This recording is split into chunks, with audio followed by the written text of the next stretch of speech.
Good morning, everyone. Welcome to FPC Radio Live. It is Friday. Did you think we were going to go a whole week without doing a show for you guys? Nope, that's not going to happen. Especially after what we saw last night. Game 1 of the NBA Finals is in the books. The Boston Celtics, big come-from-behind victory, big fourth quarter, take a 1-0 series lead over the Golden State Warriors. And John, I was so excited. I couldn't wait to do this fresh off a red eye from the West Coast. I am here, and I am ready to talk some Celtics basketball because last night was fun from a Celtics fan perspective. Yeah, lots to talk about. Just an amazing game, right? It looked like they were so far out of it, and they were going to get blown out by Golden State, and then they flipped the switch in the fourth quarter, able to get a 1-0 lead in this series. And they did this with Jason Tatum shooting 3 of 17 from the floor. Mm-hmm. He had 13 assists, but a total team effort. And look, before the series started, I said Celtics in 6. I think they're the better team, but that was just a wild game last night. And look, I mean, I don't know. Can the Celtics just skip the third quarter? Like, I feel like that just seems to be like they kind of already do in a majority of these games. They just kind of, bypass the whole quarter. But I don't know what it is about coming out of half and having these slow starts. And then, coupled with, just the fact that Golden State was on. No, what we saw last night was more of the Celtics imposing their will towards the end. Look, they had a lead at halftime. So I don't know what Draymond Green was talking about dominating 41 of 42 minutes or whatever. I think that's a little misguided on Draymond's part because I thought the first half had its moments where it was back and forth. But look, at the end of the day, the Celtics had a 2-point lead. It was just they came out absolutely cold in the third quarter and fell behind. And what I said to you right before we got on the air here was, yeah, of course there was concern, but I wasn't losing any sleep over it because we've seen this story before, John, and this team has consistently just continued to fight in all of these games. And we saw it in even some close losses towards in some areas. You're not going to get them out of the game completely. Let's just put it that way. So if you're Golden State, first of all, you cannot do what you did and go scoreless for 6 minutes, 5 minutes. Mm-hmm. That's shocking, but you got to give credits due, and that's the Celtics defense. They were not giving them any shots. I don't know what it was. They decided to clamp up a little bit and tighten up the defense because in that fourth quarter, they were all over all the rotations. They were all over all the defenders. And John, dare I say it, that might have been the best officiated game on both sides that I've seen by far the entire playoff run. It was a physical game, but they didn't call ticky-tacky little fouls. And as far as I'm concerned, as far as I can tell, there's not one complaint about officiating from last night. And what have we heard about for the last week about Miami? And, certain people in Milwaukee are still complaining about foul calls in the round 2 series. No, we saw a very well officiated game which was also physical. Like they were bumping each other. They were getting really it was great defense. I mean, that's it. Look, John, if every game's going to be called like that, that's going to favor the Celtics by far. Yeah, they're the more physical team, obviously, especially on the defensive end. And the amazing thing about the Celtics in the fourth quarter, they held Golden State to 16 points and committed 1 foul. So they were doing it with a lot of force, but also, without committing fouls and putting Golden State on the free throw line. And yeah, it was a good, really well officiated game last night because we're not really talking much about it. There weren't these 6 or 7 calls that you go, what was the referee thinking? Or these insane and just endless block charge debates, right? Yeah. I think there was one the entire night, was Iguodala moving, was Tatum moving, what was the call? I think they got that right too. It was a good game. You saw both teams at moments looking unstoppable, and then at other times looking like they couldn't do anything right. But in the end, the Celtics were the better team. I don't know if I ever recall a game where one team outscores the other 38-24 in the third quarter, and then in the fourth quarter, the other team outscores the other team 40-16 the next quarter. I mean, it's just you don't see it to that extreme. And again, each team had a 15-point lead at some point in the second half. But as we've said before, Ian, 15-point leads in the NBA are never safe because of the three-point shot. Oh, a 15-point lead is essentially a 10-point lead because it's 5 threes. You're back in the game. Well, and you know, we've seen that again multiple times throughout this postseason. Even that 10-point lead late, getting towards the end of the game, didn't feel quite. Even though you felt good about the Celtics because they were playing well, you still had that uneasy feeling. It wasn't until they widened it to about 11 points. It with time, obviously a factor as well, where you're like, okay, this is good. This is this is what I want to ease into because I'll paint you a picture. Okay, Sicily, 1922. No, not really. Not that old. Maybe you are. Sicily, I'm talking about your country there. But well, wait a second. I'm Roman. I'm not Sicilian. Okay, all right. Fair enough. I'm not going to get into the technicalities of it. Big technicalities. Technicalities. No, I was sitting. So my flight last night was 10 o'clock West Coast time. So I got to the airport and I was able to watch the second half of the game because I was watching the game at the casino, but I left at halftime, so I was able to get to the airport, get to my terminal and everything just a minute into the third quarter. So I was able to watch the entire second half, and I'll tell you what, it made for a very nice flight back because obviously not only did the Celtics win, but I put a little bit of money on them winning game one. So it was a nice little bonus on my way out of town last night or this morning or whatever. I don't really know at this point. I'm if you can see me on screen, I'm a little delirious. But I also put money on them to win this series in 6, and that's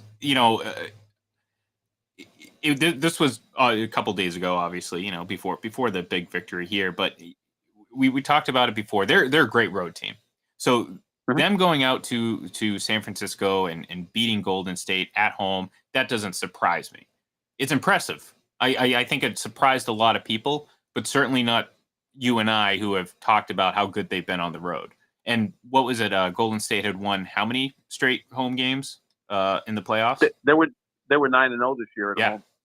Yeah, and again, the Celtics came out and really, just dominated from the beginning of that fourth quarter all to the very last second. And like I said, I want to emphasize the fact that it was on their terms, and they created the opportunities for themselves, and then they hit shots. I mean, Derek White. I mean, how many big plays has he made? How many big shots has he made? Like answers, not just like, oh, he get an open look, he's going to hit a shot. No, like you need a 3-point answer. Think about some of those big shots there just in the third quarter early start of the fourth quarter where the Warriors were still kind of hitting some shots and the Celtics were answering. Jalen Brown. I mean, what more can you say about Jalen Brown? I mean, the guy when he's on, feed him. I don't care. Just let him shoot because like he has perhaps one of the prettiest shots when it just is sinking in there. And it's like, you can tell right when it leaves his hand if it's going in or not. And, obviously he was a spark that really got that team going. And then everyone kind of followed suit. So very impressive, big win for the Celtics. Do you think this drastically changes how this series is going to play out? Or is this kind of falling in line as to what you see it's going to be?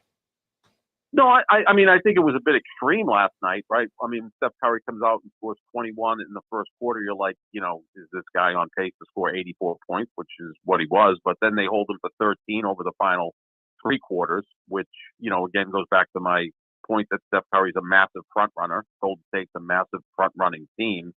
I tweeted a stat at the end of the game last night. Steph Curry's now played 29 finals games in his career.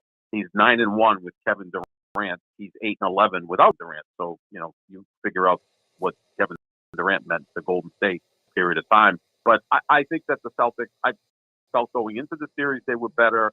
I think they have more top-end talent. I think Golden State may be a little bit deep. We saw like Otto Porter and Andre Iguodala come off the bench and do some nice things for Golden State last night. But I think that when it gets down to 5-on-5 at the end of the game, when the Celtics put their best five out there against Golden State's best five, I think the Celtics are slightly better, a little better defensively, and they're not quite as reliant on one guy. Not that Golden State just sees Steph and, he's sink or swim. But, the Celtics have other ways to beat you besides Jason Tatum. Again, 3 for 17 last night, and they still found a way to win by 12 points. Because as you said, Ian, I think Jalen Brown at the beginning of the fourth quarter saved that game. He came out with a different look in his eye. They're down 12 going into the fourth. They're interviewing Steve Kerr, and I'm like, this thing's going to get out of hand. Yeah, and Jalen Brown shot them right back in the game. Well, during that interview, the Celtics stole the first possession. Yeah, and exactly. Right from that point, it just snowballed for them, and obviously in a negative way for Golden State. And look, I mean, front running is a great kind of term for it, because you saw what happened when they got kind of punched back in the mouth. They kind of turtled a bit. Like, when you can't just, when you're feeling yourself and you're hucking up shots and you dramatically fall to the ground and then roll over and lay on your back. I don't know what that was from Steph Curry, but that was kind of like, okay, you play basketball with, that's always just kind of over dramatic with everything, and kind of we'll throw up a hook shot and do like a little twist and kick the feet. That's what Steph Curry was doing. And again, it's great when you're winning, but when you're not hitting shots and you get blown out in the fourth quarter, you're like, okay, what was with all that? Like, why you just, I mean, it's that one play I reference in particular. I don't know if you remember what I'm talking about, but it just seemed like just unnecessary. Like, what are you doing? Like rolling your basically your feet to your head and just laying there. Like, come on, dude, like get up.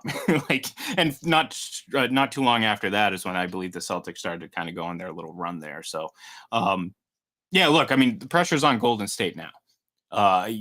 You've lost home court advantage.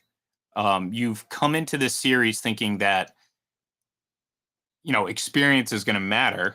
Clearly it didn't last night, because I mean, I do believe experience certainly plays a factor in some form or fashion, but that goes out the window when you get punched in the mouth like you did at home.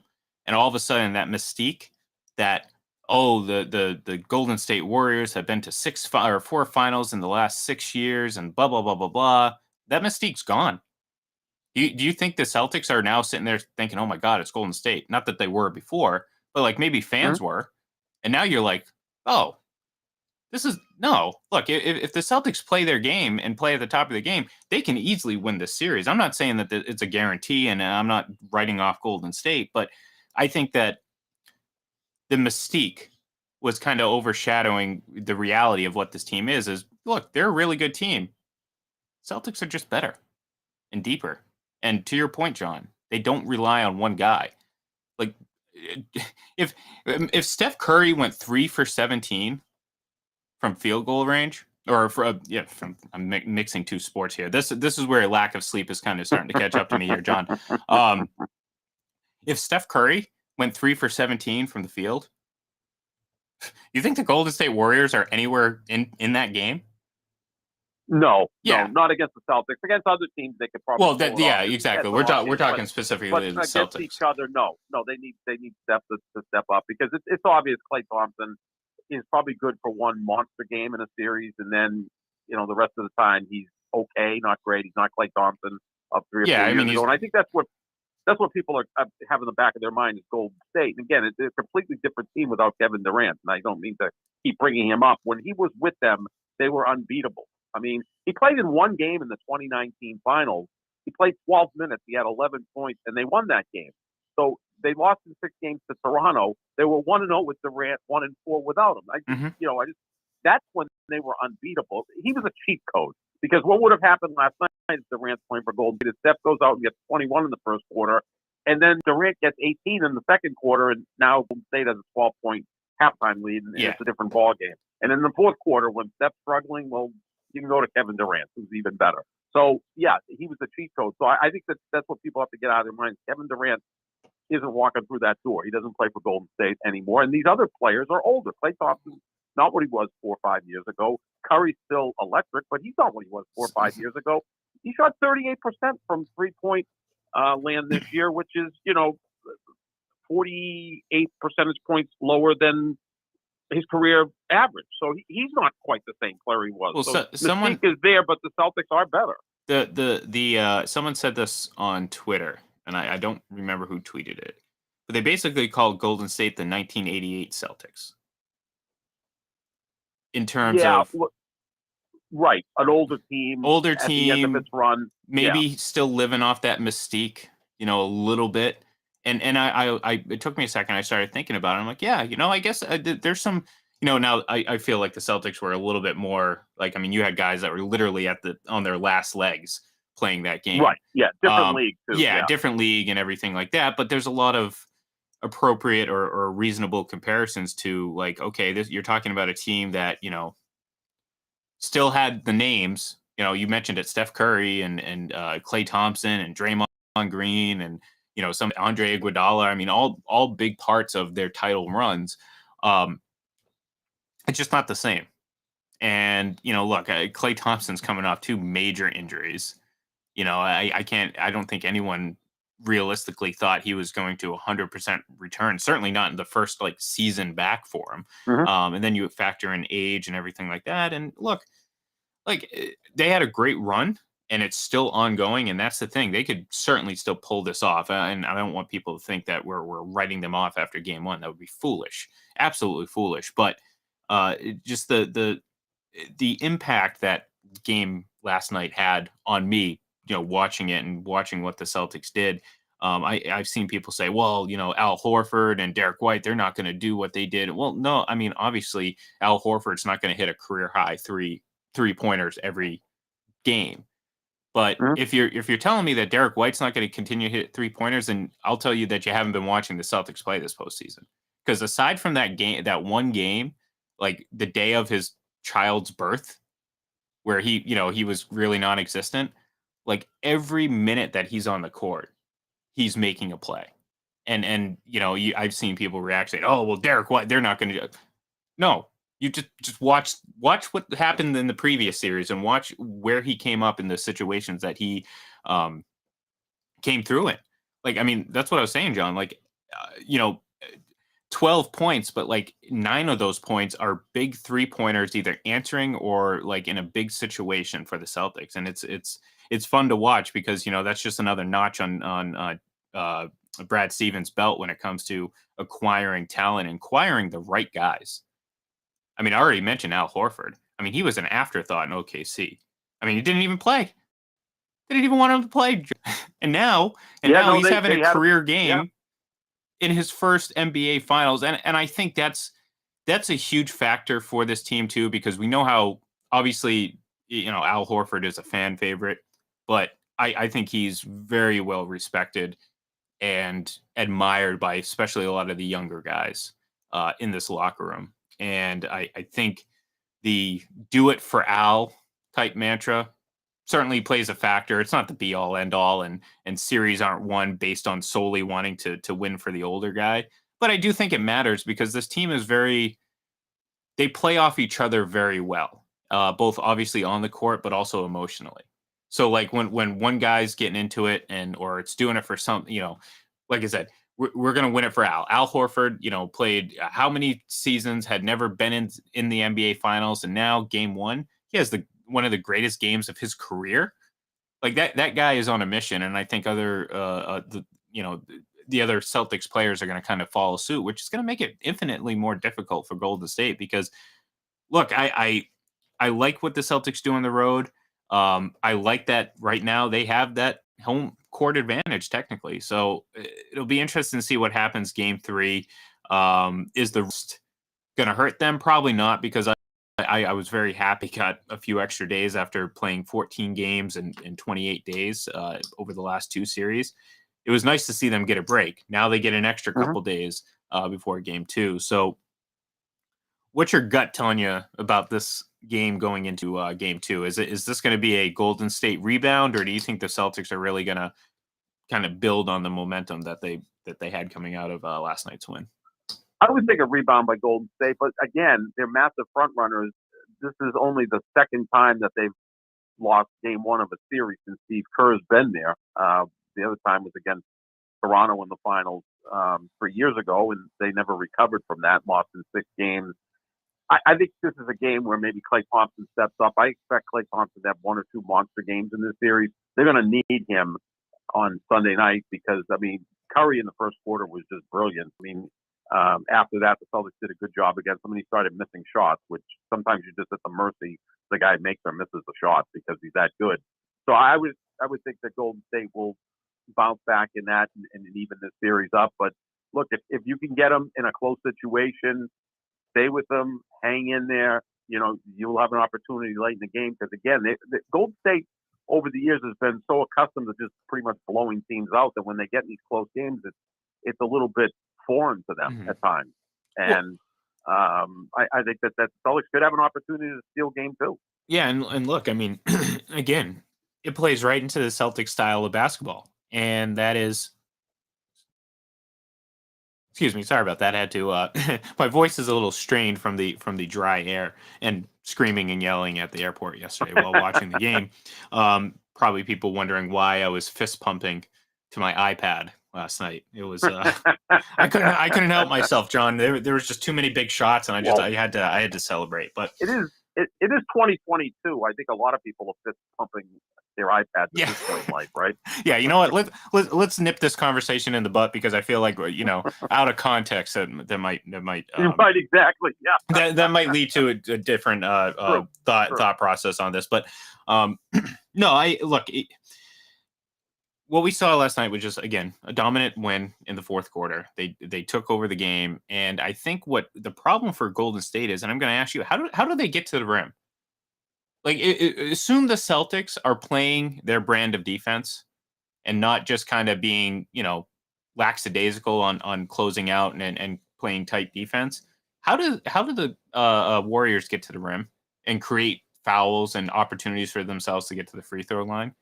Because I don't really see it. It's not Draymond Green, No, he was horrible last night. Oh, he was bad. Well, from the floor. Oh, he was bad. He was really bad. I mean, he did other things. He rebounded, he passed, he defended, whatever, but he couldn't buy a basket. Yeah, I mean, they're more of a perimeter team, obviously, but they can cut to the basket and make some way there. But they don't have that style of play or that typical style of player. I mean, Wiggins can be a slasher. Klay, at this point, he can, but he's still more of a perimeter shooter. So, yeah, and especially when you got Rob Williams and Al Horford out there, they're excellent rim protectors. That's not necessarily their game. I mean, look, Golden State shot the ball pretty well last night. I think they were 42% from 3, which usually wins you a ball game. But they just weren't able to be quite good enough. But, yeah, that's going to be tough. They don't go to the free throw line as much as, say, Jimmy Butler, who goes to the foul line a lot because he's so aggressive. Yeah, that's a really fair question. They're going to have to try to get some easy baskets if they can. The key with the thing with the Celtics is when you score 40 points in a quarter, the other team just has no easy baskets because there's no transition opportunities. They're taking the ball out of the net. Well, even when they had even when they had opportunities to put some sets into place, like the Celtics were, they just tightened up the defense. And look, I mean, I hope that every game is officiated like this moving forward, because again, that is a massive advantage for the Celtics, because the problem is it's like the Celtics could be playing good defense, but ticky-tacky fouls can change the momentum of the game like that. So from a Celtics perspective, and I wasn't, I'm not saying that they certainly like crossed the line, but like it was nice to actually see some bodies bumping up against each other and actually being physical without, hearing the whistle every 30 seconds. And this is on both, both sides, there's a point where like, oh God, I can't remember now, but Golden, the Celtics should have probably been called for a foul in most of the other series based on how it was officiated. But I was happy it wasn't called. Same on Golden State. Like I don't want, like, yeah, you're not gonna decline a chance for free throws, but like if you're watching, you don't want to see like great basketball get ruined by stupid fouls and ticky-tacky fouls. So I thought that the officiating did a hell of a job. At one point, I thought, Jason Tatum went up and basically got bodied in the air, and the ref was just like, just keep playing. And I'm like, you know what? Right. If that's the thing, if it is consistent on both sides like that, please do that. That's how I want to watch basketball. I want to see the finesse. I want to see the physicality. I want to see, all of it. It's not just a huck it up from three type of game. It's, let's see some of that defense. Let's see defense take over. Let's see the physicality and the great rotate play by the defensive members, keeping up with the great rotations and screens of Golden State. And I thought the Celtics did that obviously to an extraordinary degree, especially in the fourth quarter. So, yeah, I guess final thoughts on game one and maybe a bold. You know what, John? I'm going to put you on the spot. I want a bold prediction from you. Is Robert Williams going to? Is he going to get? What is he going to get? 30 points? It's a breakout game for Rob Williams. Wow. 30 points. No, okay, I'm not that crazy. I like Rob Williams, but he's certainly not a scoring machine. He is a beast under the rim. Like that 3-point block shot on Steph Curry, big play. Yeah. Big play. Oh, Loved yeah. it. Yep. But I personally would have voted for him for Defensive Player of the Year. If he had finished out the season because he got hurt with about 3 weeks left, he is phenomenal. I mean, a guy that size who can challenge 3-point shooters, there aren't many of those guys in the league. I think Golden State's going to find a way to win game two. I look, if the Celtics win this thing on Sunday, you could be looking at a sweep or a 5-game series, which would still be a surprise. In fact, I would think Scott Foster to be the official Sunday night. Yeah. Called the extended for a reason. Although the Celtics generally win when Scott Foster officiates. So I mean, I maybe they'll save him for game 3.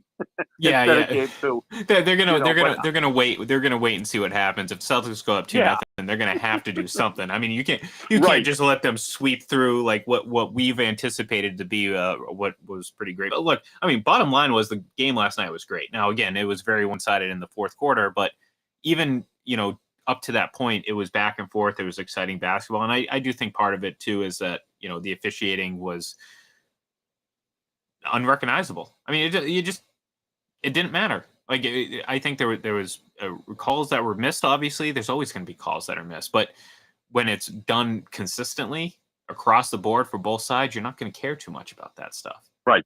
So no, I think the Celtics have a chance, but I would pick Golden State on Sunday night to even this series up. But if the Celtics just hang in there, and now the pressure gets on Golden State, who's not really good at coming from behind in a game or in a series. Well, and look, I mean, even if the Celtics do win or lose this game two, they're still coming out ahead when they head back to Boston because they've already won that one game out in San Francisco, out in the Bay. And I think that's something that the Celtics will obviously build off of. I think the rest did them well. I think they're going to come out a little stronger. And again, I got to imagine that Jason Tatum isn't going to have as bad of a game 2 games in a row. He's not going to pull a Jimmy Butler, John. Like, he's not going to go absent for 3 games and then make it all up and get somehow praised more so than the team that won. But hey, whatever. It's neither here nor there. But I think he's going to rebound very well in game 2. Is it going to be enough to win? What I think it's. I mean, look, if you're Golden State, you're kind of desperate right now. I mean, I know Draymond's up there saying, "Oh, well, like I said, what he was saying." I'm like, dude, you're the last one to speak. You did not have a good game yesterday under any circumstance. I mean, he made some facilitating type plays, but for the most part, he was bad. And then he missed those 2 big free throws at the end, which Golden State barely had a prayer at that point. It was done after he missed those because you're just at that point. What are you going to do? You're not coming back. So, so I think maybe the words from Draymond were a bit not so much confidence, but maybe a little deflection. Maybe. Oh yeah, no, we could. No, I think honestly, I think they're sitting in that locker room last night, probably second guessing a lot of what they did because how many times. Say for the, obviously Dallas Mavericks game where they were down 55 points at one point. How often have they gotten punched in the mouth like this on this type of stage? And even when they were losing, obviously NBA Final Series, you're not going to find too many games among that run that are going to match up with how bad that fourth quarter was for them in this game. Yeah, they look stunned. I mean, even in the press conferences. After the game, I think Steve Kerr was, in the early part of the fourth quarter, was probably like, okay, we've got this game under control, and a half hour later, you're getting blown out of your own gym. So that's stunning for sure. And the interesting thing about the NBA is get these long gaps between games now, which maybe helped Rob Williams with his knee, and now Horford, older than rope, so he could use the rest, obviously. It'll help Curry and the rest of those guys. So we'll see what happens on Sunday. But the Celtics did what they had to do. They're gonna have to win another game in San Francisco at some point because Golden State generally wins at least one game on the road. In fact, they always win at least one game on the road these series. I think it's been 23 straight series with at least one road win, and the Celtics have been spotty at home. So it's going to take another win. So why not just do it Sunday? Yeah, get it out of the way. And look, I mean, you said it right there. I mean, they're spotty at times at home, but pretty consistent on the road. So if they can look, they're already playing with house money right now. Okay, they go out and win another game on Sunday and go up 2-0. I'm feeling pretty good about what's to come because to your point, I just don't see Golden State coming back from that. More importantly, I just don't see Boston relinquishing that. Like I don't think it's necessarily about what Golden State can do. It's whether or not what Celtics team are we going to get? Are we going to get the one that has been 95% of the time since January 26th the best team in the NBA, or are we going to get the Celtics team that every so often just has a bad stretch that ultimately leads to a loss? And that's the only concern, John. Is this team going to have another little cold lapse? I don't think so, because I do feel that some of the struggles over the last couple series was just the extensive amount of basketball they were playing every single day. And I think eventually it caught up to them. And I think you saw some fresh legs out there yesterday, and hopefully that translates again on Sunday, because you have 2 days off. You're already there. You're already in San Francisco. This is an opportunity for them to absolutely seize this series, and we've seen it in the past. Sometimes you think you're riding high, and then you miss that opportunity, and then guess what? That opportunity vanishes. So if you're the Celtics, don't let that opportunity vanish. You got to come out and just punch them in the mouth and keep doing what you're doing, because you're setting yourself up for a nice feeks if that's the case. And you can go watch the Red Sox Oakland, because the Sox are playing in Oakland. If you can find any tickets where the A's are averaging about 3,000 people per game. So. Yeah, well, I'm pretty sure you're not going to find. I have any trouble finding those, but. All right, folks, we're going to wrap it up for the week. Obviously, this was our only episode this week. We will be back full storm next week. Obviously, we'll talk Monday about Game 2, which is Sunday afternoon, or Sunday evening, rather. And then, of course, we'll talk about the rest. Didn't get a chance to get to some hockey today, but we will. Colorado, another dominant victory in Game 2. And, of course, the Rangers have a surprising 1-0 lead on the Lightning. So, in the meantime, give us a follow on Twitter at FPC Radio Live. I am at IGLEN31. And, of course, John is at JohnSap25. You can see it right up there on the screen if you cannot hear me, which doesn't make sense because this is a radio show. And if you can't hear me, well, then we'll have a whole lot of other problems. But if you need to, if you are you need a visual, right up on the screen at JohnSap25. Give him a follow. Give me a follow. Give our show a follow. And, of course, check out the website, fullpresscoverage.com. Thank you, everyone. Have a great weekend, and we will talk to you on Monday.